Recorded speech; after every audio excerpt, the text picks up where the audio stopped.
My boyfriend's childhood friend turned out to be a physically abusive and manipulative monster, but even after we both found out, he kept hanging out with him because he was going through stuff, and now I'm thinking of going through my stuff and hanging him dry.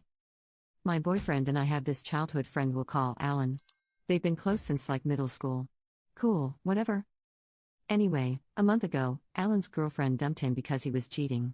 Not just texting other girls, but also guys, had Grindr and like 3 other apps, literally scheduling hookups behind her back. Super grimy stuff. When she found out and ended things, rightfully, he apparently lost it. He begged her to take him back, and when she wouldn't, he snapped. From what I heard, he grabbed her by the throat and pinned her down. Then later, he keyed her car and slashed her tires. Yeah. Real unhinged behavior. I didn't know the full story until yesterday one of my girlfriends filled me in. I had seen my boyfriend hanging out with Alan a few times recently, but I thought it was just like casual, checking in on him stuff. Once I found out what really happened, I was livid.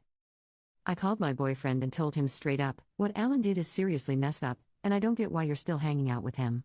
He kinda tried to defend it, saying Alan's going through stuff and that he's known him forever, so it's hard to cut him off. He even said he warned Alan that if he ever touches another girl again, he'd beat him up. I told him I just assumed he'd drop anyone who did something that disgusting. Like, that should be a no-brainer, right? He went all quiet, told me good night, and hung up. He didn't text me at all the next day. Not a single hey or good morning. Nothing. So I talked to my mom about it, because moms are wise, and she helped me write out a message to try and explain where I'm coming from. I sent it to him, hoping it would get through. Spoiler, it didn't. He doubled down. Said he didn't want to be the kind of friend who ditches someone when they're down. He literally said, that's the difference between me and you. And that it's the Christian thing to forgive and support people, even when they mess up. Like, okay. Sure, forgiveness is fine. But supporting a guy who choked and stalked his ex? That's your hill to die on? He ended the convo by saying he had a lot to think about, then dipped again. And honestly? I'm not even mad anymore. Just kind of stunned and over it. Commenter.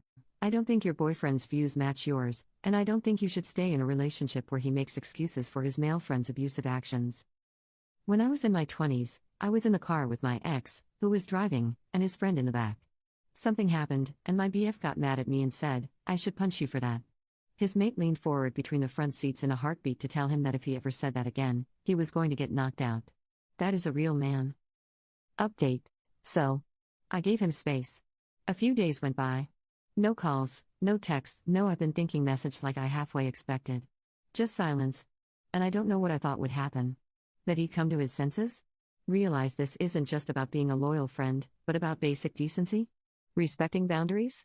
Apparently not. I finally reached out again, mostly because I couldn't stand the limbo anymore. I told him, I'm not asking you to be heartless. I'm asking you to draw a line. Abuse isn't a mistake you just wave off. And if you're choosing to stand by someone who did that, it makes me question your values. His response?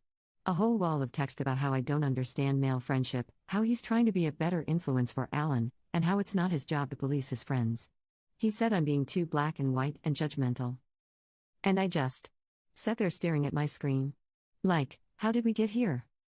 I told him flat out, if you want to be friends with a guy who choked his girlfriend and vandalized her car, that's your choice.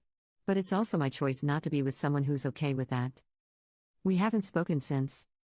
I think the saddest part is realizing that the guy I thought I was building something with someone I trusted doesn't really see the problem. Or maybe he does, but not enough to act on it.